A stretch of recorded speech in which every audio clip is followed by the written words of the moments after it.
Hello, Michel-Bernard. Hello, Louis-Etienne. We are happy to be able to do this little interview with you. It's a first, and then maybe there will be others with many other people. It has been 2 years since you were elected General Moderator of the community. How are you doing? Listen, I am very well. I'm very well. I am happy in my mission, which is not always comfortable, but there you go. Very happy in my mission. And how is your family? My family is also doing well. This is an important point, especially in the initial discernment, when we ask ourselves the question, are we making ourselves available or not? But in fact, it's going very well. It was a family discernment, including the children, since, as you know, we have 6 children and 6 grandsons, but the grandsons were obviously not included in the discernment. But yeah, everyone is doing very well. We got to pay very attention to the agenda. We have to put everything on the agenda, and when I have family time, I put them on the agenda so that things go peacefully. So you are a full-time moderator? And Catherine, can you remind us?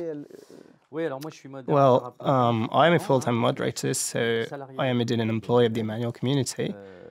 I've been an employee of the Emmanuel Community for about 6 years now. Before that, I worked in big market distribution for 13 years and then in logistics for 18 years. And Catherine is responsible for the chaplaincy of a hospital, the Hospital of Chinon in Touraine. And you live? In L'Île-Bouchard. Thank you. So, first question. What does a moderator do concretely? How does he occupy his week? What does he do with his days? In fact, I like to recall a sentence that touched me in a text by François, which speaks precisely about pastors. He talks about the bishops, and so he says that the shepherd must be in front of his flock at a certain time, in the middle of his flock, to know the smell of the sheep, and he ends by saying that he must also be behind the flock for what they may have difficulties, but he also says, because the flock itself has a sense of smell to find new paths. I think that today, the General Moderator of the Emmanuel Community makes a lot of that. He's certainly not the one who has the infused science. He's certainly not the one who knows from the start where we must go, but he's the one who must listen. A lot of listening to his brothers and sisters, and then to guide, to moderate, to discern wisdom. This is what the Lord is calling us to. Because concretely, what is important when we discern, it is to do the will of the Lord. So here we try in community to live it. And so what it is concretely? Travel? Meetings? Yes, then I would say that there are several levels. Already very quickly, government of the Emmanuel Community is an international council that is elected, for which I am responsible. It meets every month afterwards. There may be specific questions, and I am in contact with the members of the council. Then there is the Council of the Fraternity of Jesus, which meets 3 to 4 times a year, and is responsible for the retreats that are organized within the framework of the Fraternity of Jesus. There is the Council, which was new, and that was something important at the beginning of my mandate, which is the Council of the Clerical Association of the Emmanuel Community, which concerns our brothers priests and our brothers deacons. Then the last authority, which is operational, I would say, is what we call the International Bureau. So, what is the International Bureau?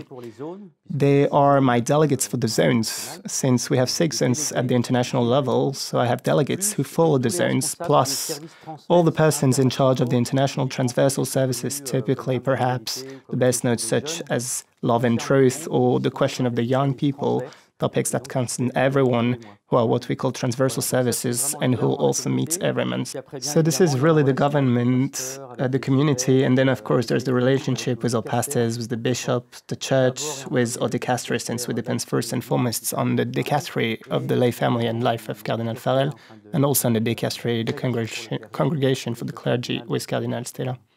And so, in concrete terms, do you travel a lot, or are you more at home?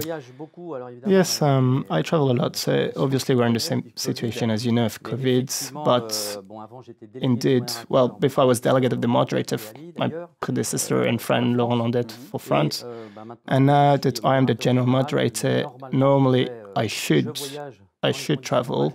under normal condition, I travel much more to go and see the communities abroad, first the members themselves, obviously, and then the different 1 or 2 projects trips that per term.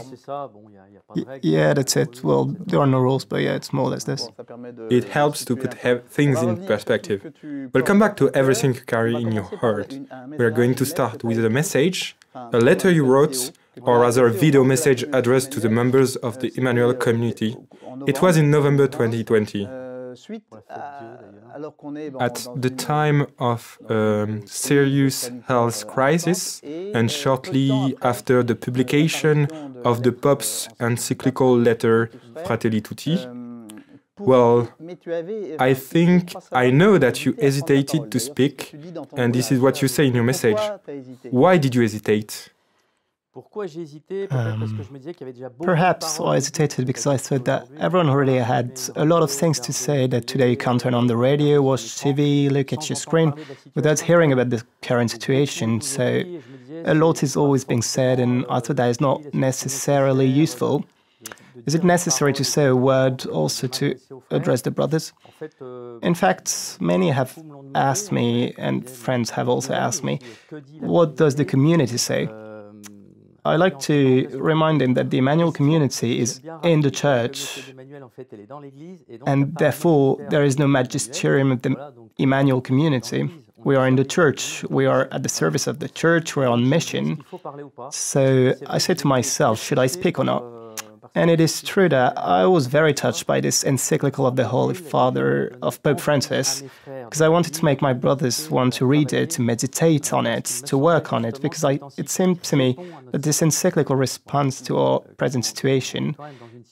Now, we are in a special situation without being catastrophic. Humanity has already lived through many difficult periods, but we are nevertheless in a complicated period, and at the international level, at the world level, which is nevertheless quite new, especially with globalization, in which we're at the economic and also at media level.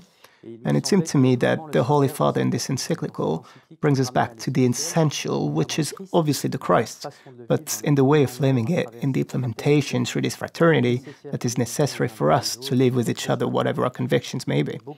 Many passages of this encyclical have touched me, and so it is true that I finally decided to address my brothers and to take up certain passages again, in any case to encourage them to read and meditate on it.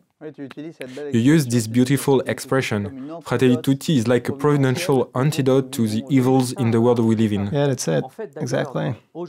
Precisely today, and we are only at the beginning. I was going to say unfortunately, but I don't know. In any case, we can see that sociologists and doctors are already seeing the collateral damages of what we are going through, and especially the fact that we're wearing masks, this social distancing, as it's called, which is already the term, which is a bad term because it shouldn't be. A corporal distancing, perhaps, to avoid the transmission of the virus, but it shouldn't be a social distancing, but it is becoming one. And we can see that it will be one of the difficulties and one of the, again, collateral damages of what we are going through.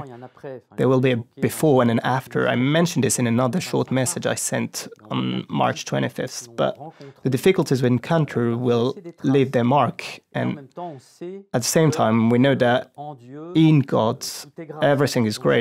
And therefore, the question is how to live this time, how to live with difficulties by being very attentive to God and by living it as a sign of the times. There is something biblical in what we are living. The very name of this letter from the Pope, All Brothers, reminded you of Pierre Goursat? Yeah, absolutely, because I believe that deep down in our charism, Pierre Goursat, who is the founder of the Emmanuel Community and who in 1972 with Martin Cata lived a weekend of prayer in Trousseur in the Paris area, accepted a prayer known as the effusion of the Holy Spirit, which in fact consists of asking for a renewal of the grace of baptism in the Holy Spirit. They lived this prayer and they say, although they were very different people from very different backgrounds, of very different ages, Pierre was much older than Martin, and they actually say at the end of this prayer that we recognize each other as brothers and sisters. And at that moment, with that knowledge, the Emmanuel Community spiritually was born. So afterwards, they started a prayer group. The prayer group grew, and then you can read about the history of the community on the internet, so I'm not going to develop, but the group grew, and it became the Emmanuel Community. So at the heart of our charism, there is this question of fraternity, and moreover, in the Emmanuel Community, members of the Emmanuel Community commit themselves, and the commitment they make is renewable every year.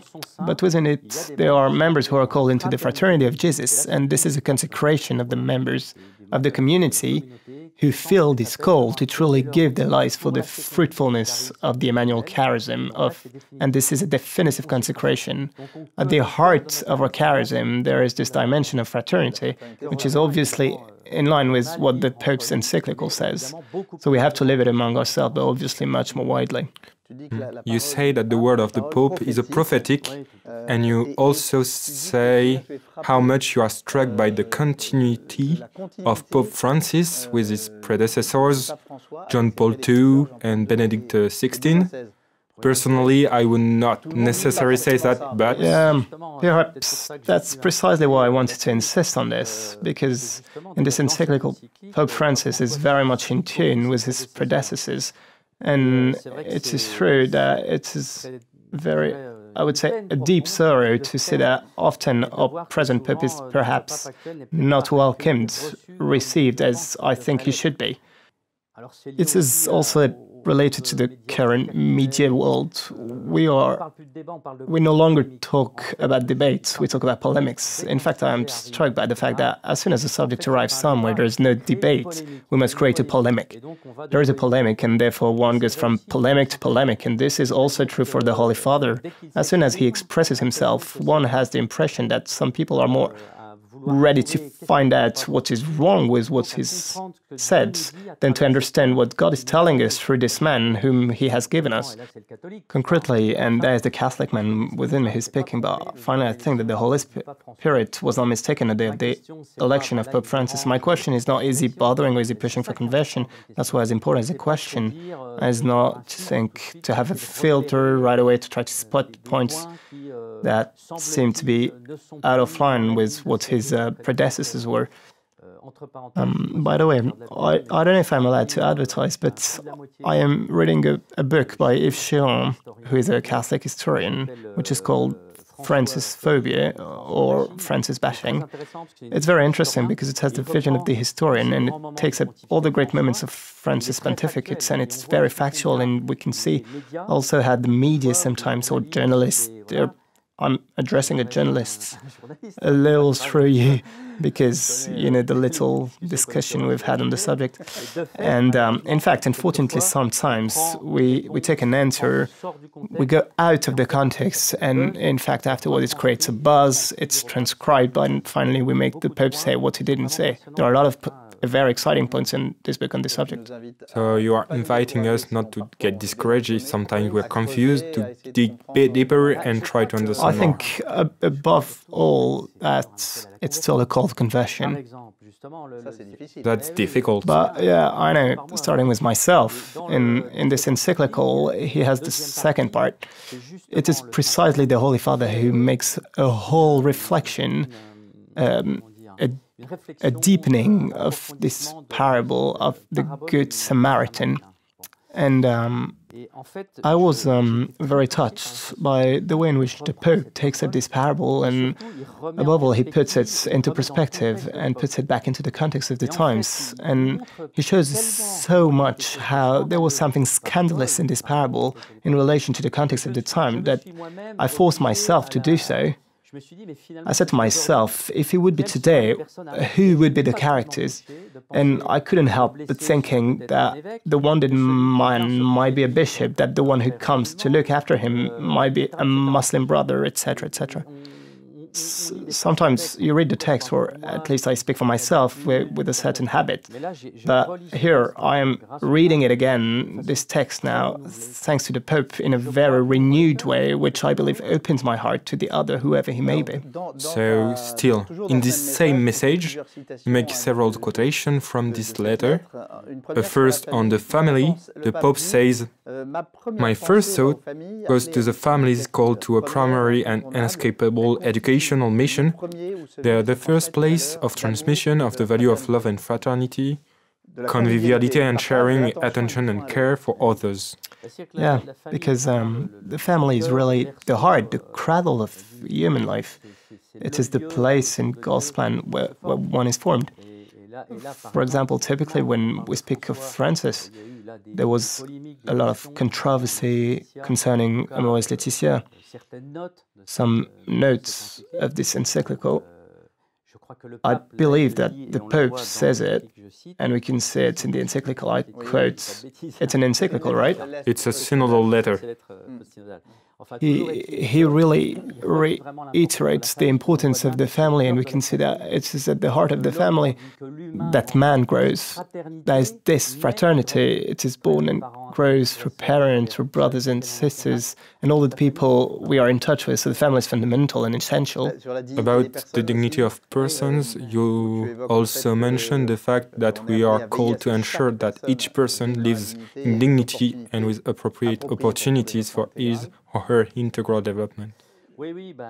Yeah, absolutely. In any case, it is central to the whole teaching of the Church, and that is the dignity of the human person. We are created in the image of God, so whatever the situation in which we find ourselves, and the Pope has several passages on the subject, and whatever the depths of sin in which we find ourselves, we are created in the image of God, and we are truly called to conversion in order to find this heart that will join the heart of God, who will join this kingdom to which we are all called, which is already beginning here on earth, and that is extraordinary. And you also talk about the sentence where the Pope says gratitude exists, the importance of gratitude. It is perhaps a word that is a little harder to hear today.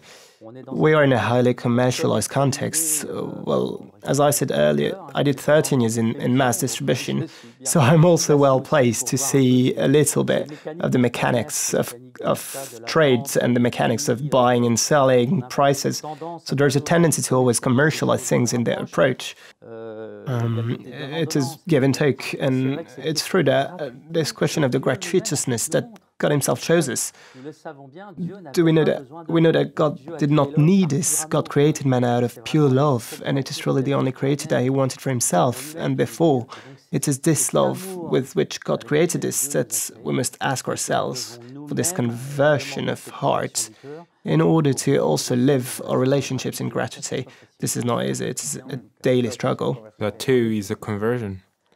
It obviously reminds us the whole quest to live this fraternity, the struggle against intolerance and fundamentalism. He says, and you quote, "Let us live and teach the value of respect, love capable of assuming any difference, the priority of the dignity of every human being over his ideas, his feelings, his practices, even over his sins, whatever they may be." That's difficult too. It requires a deep conversion. Intolerance and fundamentalism. You can imagine quite well people who are intolerant or fundamentalist elsewhere, while in others, we think of terrorism, we think of certain hard-lined secularists. That's why the Pope seems to say that between Christians, this exists as well. It's true that one can very quickly be caught by that, one can very quickly have conviction, and it's very good to have convictions, but then if it overshadows the dignity of the others, makes it think that one is right and that in any case the other is wrong. To not have the openness of heart, of intelligence, to hear what the others tell us, to move forward with him, to build with him. And so the Pope insists a lot on that. This does not in any way takes away the fact that not respecting the other, on the other hand, is a profound sin. We recently had debates in France on the question of caricatures, and I think that we must nevertheless say things clearly. Freedom of expression must include respect for the other, and that is what it is all about. We need to teach it to our young people and to our children. It is precisely knowing how to listen to others, knowing how to respect their convictions, knowing how to respect their beliefs. And I believe that in this area, someone recently said on this subject, the question is not to forbid caricatures, such in humor and company for reasons of freedom, which I understand completely, but to forbid oneself, it is to forbid myself from insulting Louis-Etienne if I do not agree with him. That's better to respect him. That's all there is to it. Does that reassure you? Obviously, the Pope has spoken a lot about the poor in the beginning of this pontificate. He still speaks a lot about them in this letter. Sometimes he has irritated or annoyed some Catholics to talk about them all the time. He also talks a lot about migrants. How do you understand this insistence of the Pope? Here again, to repeat what I said at the beginning of our interview, first you have to be attentive because there are things that are always put forward and which are not necessarily always neutral. I think above all that when something annoys us, we have to accept, to dig deeper, to see if it's not that it touches a point of conversion and that as it's more difficult to live, it's simpler to kick the issue and say it annoys me. There are times when it annoys, but you have to dig deeper. And this question of the poor, this question of really being open to other cultures, to other people, I have been very touched in the context of my responsibility in the community, for example, by our gypsies, brothers and sisters. I also see what some people experience daily, being in a very difficult situation, not being welcomed, being rejected, being criticized, being raided by the police.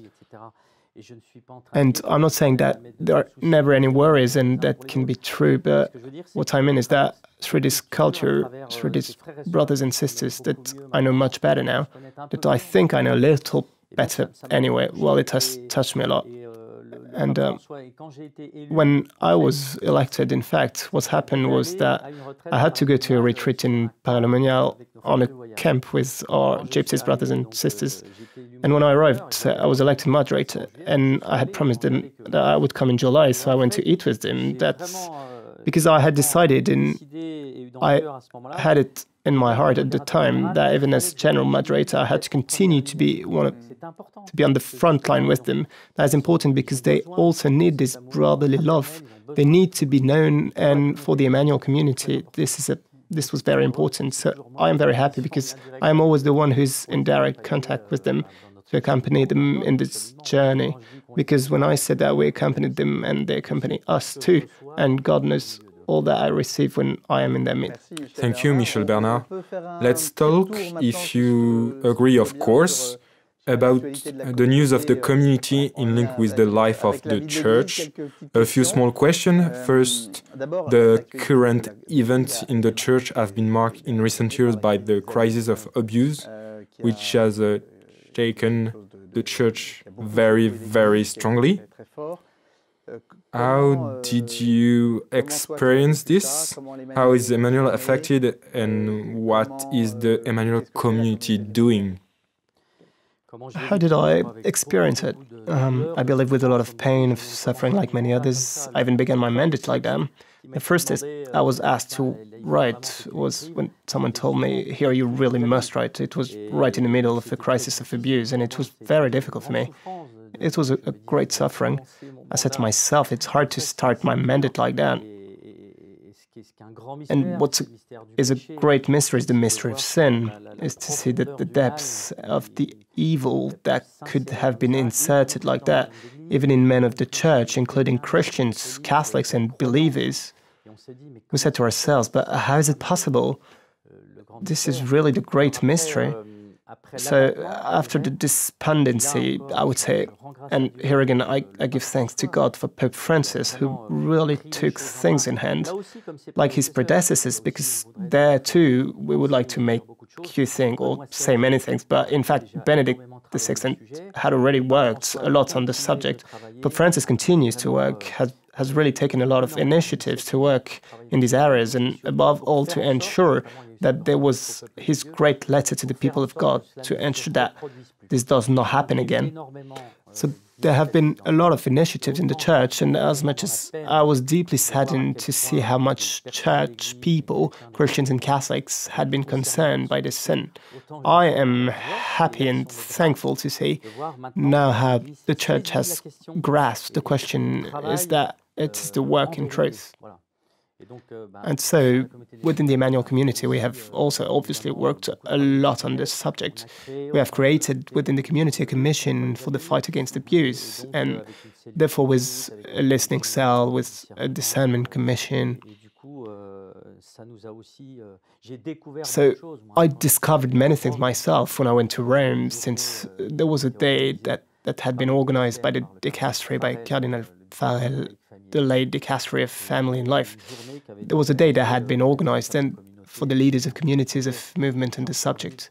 I came back deeply marked and at the same time determined and touched to see the determination of the Church in this matter and the fact that never again we can let this happen. You have met victims, people who are involved? Yes. So on several occasions, I've already had the opportunity to get feedbacks, testimonies from victims that make you dizzy. You have to say things as they are, that do make you dizzy. And then what is terrible in this case, once again, is that when it is the image of God that is concerned, when it is God himself, when it is a man of God who sins, the depths of the want is unmeasurable. It is a want of the soul, of the deepest part of the person, and that is why it's unbearable. And so there, the work that is done by this commission allows us to say that? Well, obviously, the question is to allow victims to speak when they are victims. And that afterwards, of course, then they can be sheltered when necessary or psychologically accompanied. Those responsible for these abuses must also be accompanied, and here we return to what we said earlier in Fratelli Tutti. No matter how deep our sin is, we are loved by God, and therefore we must first and foremost take care of the victims, of course, but also of those responsible. And then afterwards we have to work, and we do many hours of reading and rereading when we are confronted with cases of this kind. So to say to ourselves, but finally, what did we miss? What did we do not do? And what would have made us to never have to come to this point? And this has repercussions in training, repercussions in follow-up, in the process. Every year in the summer, when I was talking about the different government bodies, every year in the Emmanuel Community, there is a summer seminar in which the government bodies are brought together to work on the big issues. And in fact, for 2 years in a row, we have been working, among other things, but very much on the subject of abuse. First of all, on the issue of child abuse, pedophilia, etc. But this year, we have been working on the issue of abuse of power, abuse of consciousness, spiritual abuse, because as the Pope says, sexual abuse is in fact the result of abuse of power or consciousness or spiritual abuse. And as a result, there are subjects that are being particularly worked on. We continue in all areas, and again, the question of the exercise of authority. How is authority organized in a community like ours? What are the points of attention we should have here? A typical example is when you don't make the difference between human and spiritual follow-up and what it is of government concern. You can be responsible for everything. We have seen this in certain communities that even exploded afterwards, where the leader of the community is at the same time the spiritual leader or even the confessor. Afterwards, it's impossible, and that's when you open the door to dramatic situations. Well, the community as a listening unit, we are not necessarily aware of that, but concretely, how does it work? How do you work with the church? And how do you work with the civil authorities? First of all, we worked immediately with the church. The French Bishops' Conference had already done a lot of work, so we went to see how it worked.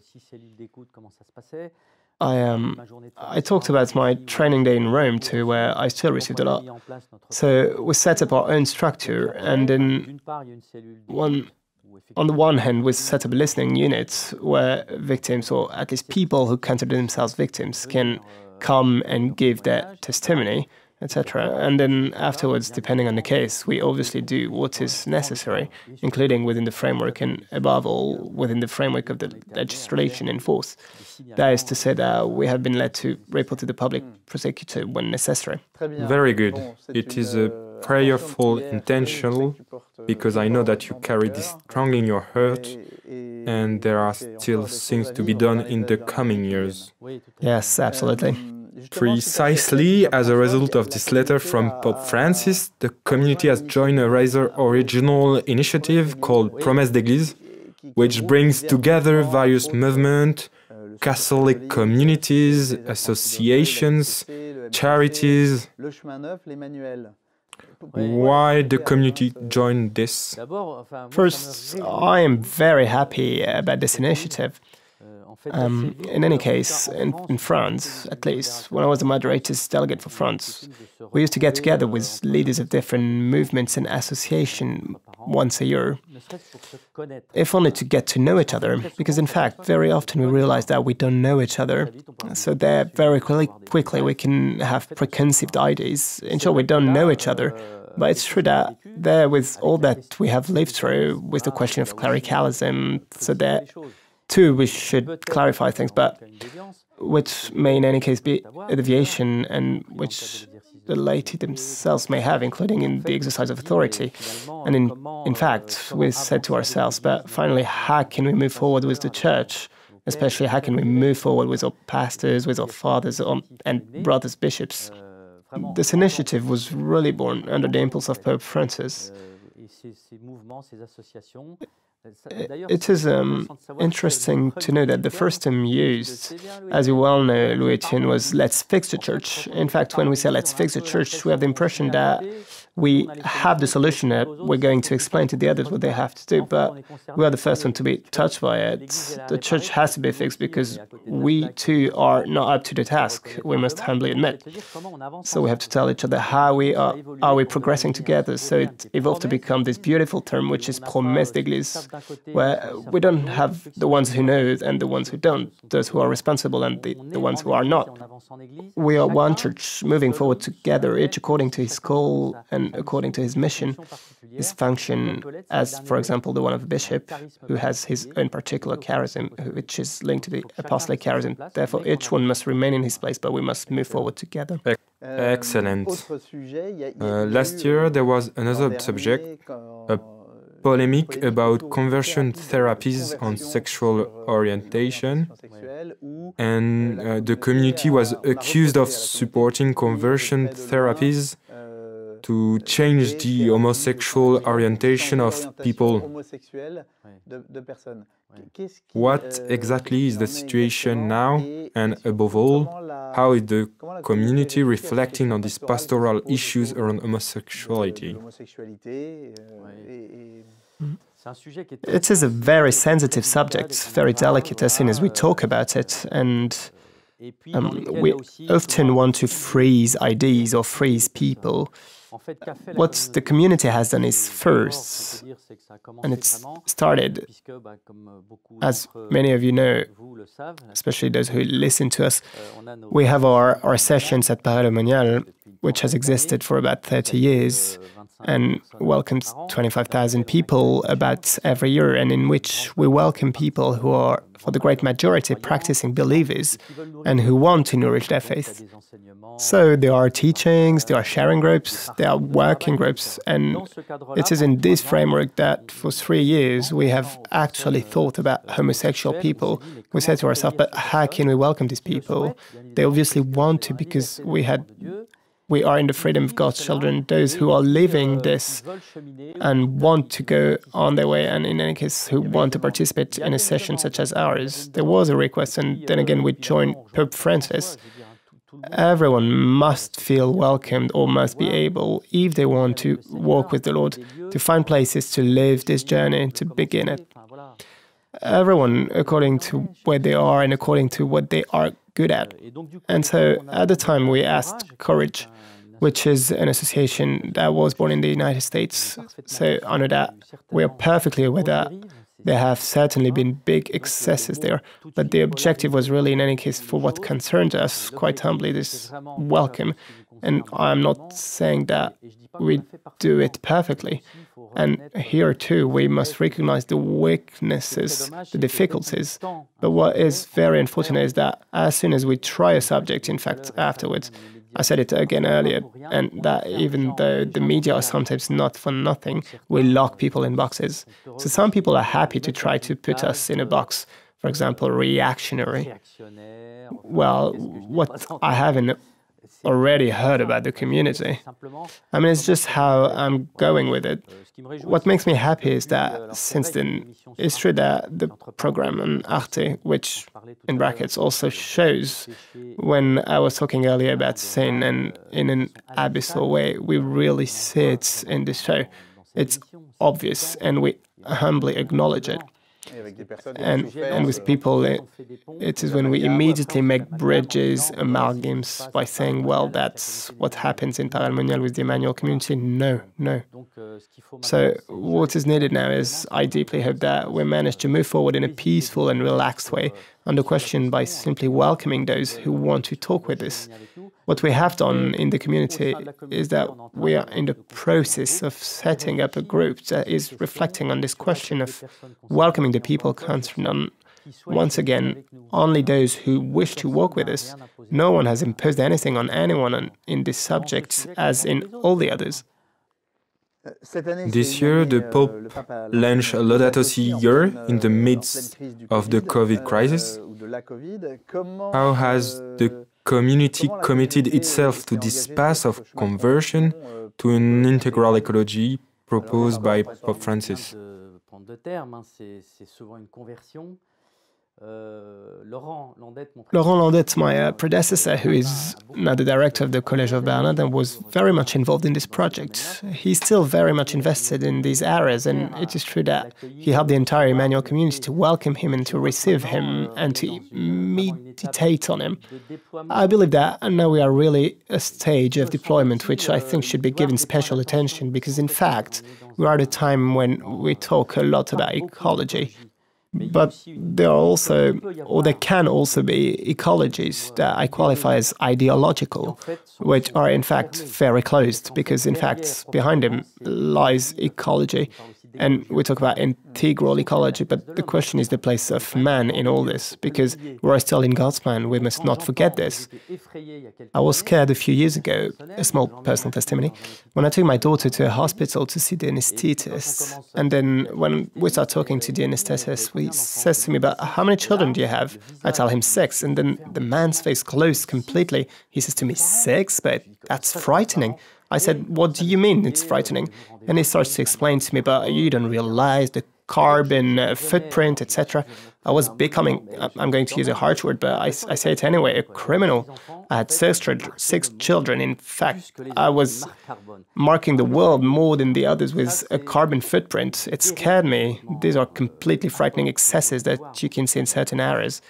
And then you have the exact opposite, the one who will tell you, well, what they say about carbon pollution and all that is a lot of rubbish. No, I believe that there is a balance in all this, but at the center of it all is still creation. It's God's creation. So this plan of love at the center of which the human is, and we must never forget it. I believe that is really the responsibility of Christians, the responsibility of the believer.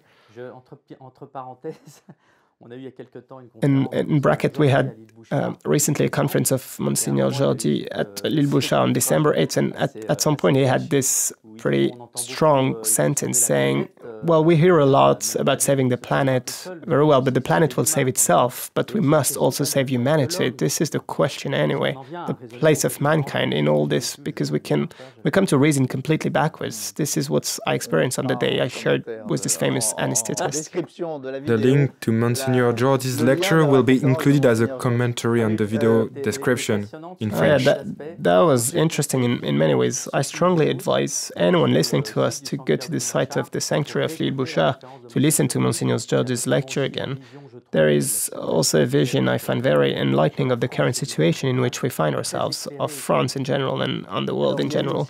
Well, there was also the Youth Synod, which was a great moment in the life of the Church. Is there still a lot of going on among the young people in Emmanuel? Hopefully. Are there questions about the Emmanuel Schools of Mission?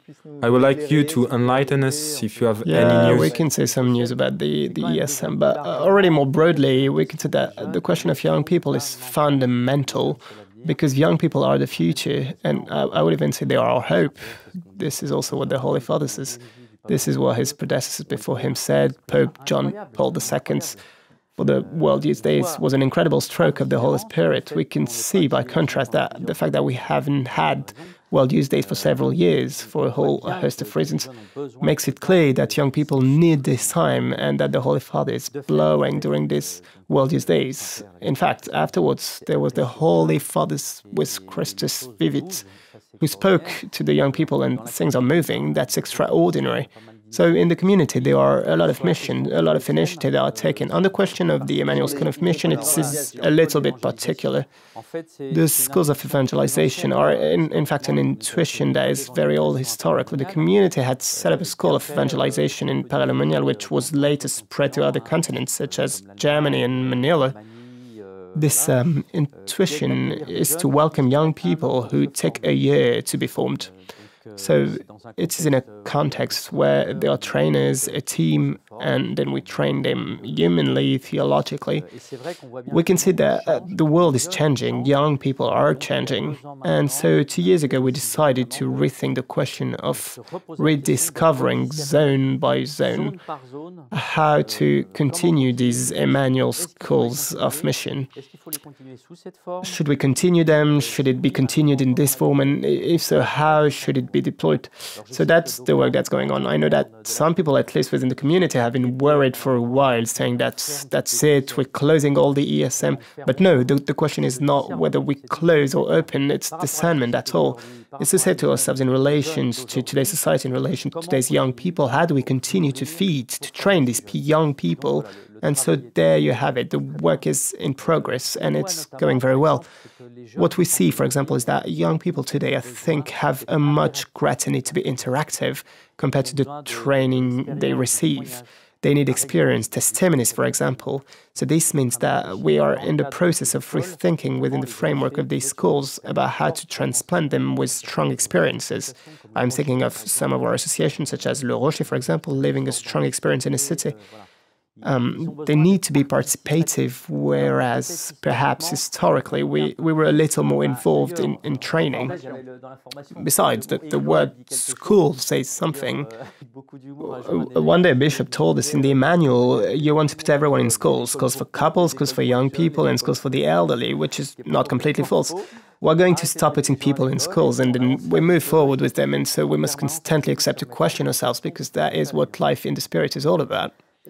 About the status of the clerical association. Well, there was a clerical association that was erected shortly before the beginning of your term of office, whose statutes are ad experimentum. What is at stake for the community in the years to come? The stakes are enormous. So, in fact, we need to understand a little bit of the history. The Emmanuel Community, as I said earlier, was born with lay people, an assembly of prayer that grows. It gradually becomes what today we call the Emmanuel Community, which has been recognized by the Church and has therefore been confirmed in its own charism.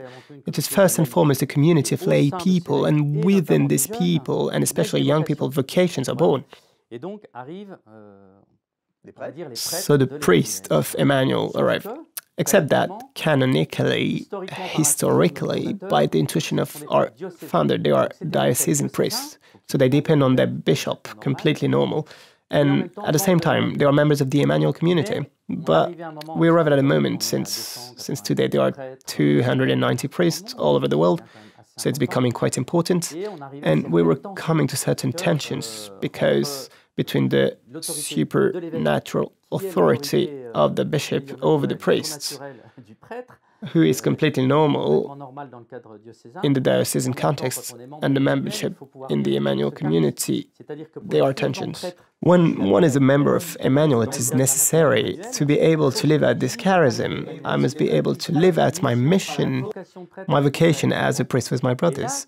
And there, canonically, the Emmanuel priest did not exist. One could be confronted with difficulties in the journey, in the relationship with a bishop, because canonically the Emmanuel priest did not exist. Hence, all the work that has been done over the years. It is true that it was Laurent, my predecessor, who carried the boat, a lot with the teams, with the brothers around him, but I was there too, especially in the last few years. And thanks to the Church, thanks to God, in fact, we have had these new status of a clerical association of the Emmanuel community, which gives canonical status to our brothers priests and our brother deacons. So it is extraordinary because it really allows that canonically, recognized by the Church, the Emmanuel priest, the deacon of Emmanuel exists. Let us give thanks. That is the first bad part. The second part is that it is also a challenge for us. I believe, and it is being sent back to us a lot. As General Moderator now, I can see through the questions of friends, through the questions of the bishops, through the remarks. I would dare to say the expression, we are expected at a turning point. That is to say that this charism is a gift from heaven, but we have a strong responsibility for it. We must continue to implement it, to deploy it, and therefore it goes through what we always call the communion of states of life. Because in the Emmanuel community, there are all states of life. I said the laity, and within the laity, there are single people, there are consecrated women and consecrated men, there are priests and there are deacons. So there are all states of life, and those that profoundly unite us is the communion. We spoke about fraternity a moment ago. That's why it spoke to me all the more when the Pope brought out Fratelli Tutti. The fraternity of Jesus is what unites us all. That is to say that all the members of the community can have this call in the fraternity of Jesus, and the priests and deacons who are therefore members of the CAEC enter into the CAEC at the moment when they consecrate themselves in the fraternity of Jesus, which is first of all a profound baptismal consecration. In fact, we are all baptized first and foremost, and so we walk together. Pierre Goursat likes a well-known image, the image of the pebbles that, when they are in a bag, sometimes rub against each other, and it is by rubbing against each other that they become smooth, and then they can work well together. This is also what we're called to live among ourselves in our different vocation. And so the arrival of the CAC, of the Clerical Association of the Emmanuel Community, is above all not there precisely to isolate priests and deacons, but on the contrary, because communion is not confusion. Therefore, on the contrary, so that each one full in this vocation at the heart of the Emmanuel can live his vocation with his brothers and sisters. So once again, this is a real challenge for the future.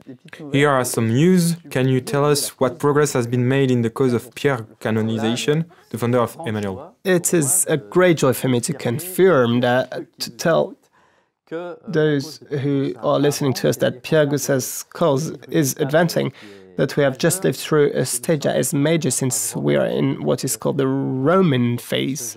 That is to say that for a process of this kind, there is first a phase which is called diocesan, where the diocese descends and says yes, it is worth discerning and going further. And then there is what is called the Roman phase, and it is the Congregation for the Causes of the Saints that takes care of it. The postulator for Pierre Goursat, the person who follows and makes the file, is Father Franciscan, who is one of the first parish priests of the Emmanuel community. He was the parish priest of the Trinity. It was the first appointment in a parish.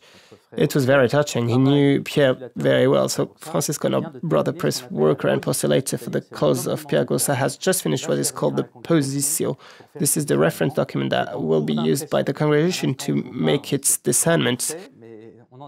For the record, it is about 40 copies. Then it will be passed on to the level of discernment with the theologians, and then afterwards the cardinals will make the pronouncement. Really, I urge everyone to pray for the beatification of Pierre Goursat and to pray to Pierre for graces from him. In any case, we are in a very important phase that we all rejoice in the community. So we don't know the outcome today? No, we don't know the outcome. It is in the process of discernment, that's all, at the very beginning. And when it was a question of introducing Pierre Goursat's cause, which, you know, was a man of extreme humility, there was a brother who said, I'm afraid he won't allow it to happen. So I don't know if it will go through with it. We will see. Very well. For the ending, I propose that we entrust ourselves to the Virgin Mary, and we entrust your mission, your family to the Virgin Mary, and then all the people we've been talking about. And in trusting to her, I would also like to say that the Blessed Virgin, who has many different names, is Our Lady of Hope, because she is in fact our hope today in a very troubled world. And when we speak of the promise, in fact, it is the heart of Jesus and Mary, the united hearts of Jesus and Mary, the Immaculate Heart of Mary, the heart of Jesus. God sent His Son to save us, and He does so. So whatever the circumstances in which we live today, let us move forward with confidence. Let us move forward in hope. The Lord is with us. The Blessed Virgin is with us. Heaven is with us. So we're going to ask them for this grace by praying now. Hail Mary, full of grace, the Lord is with thee. You are blessed among all women, and blessed is the fruit of thy womb, Jesus. Holy Mary, Mother of God, pray for us sinners now and at the hour of our death. Amen. Amen.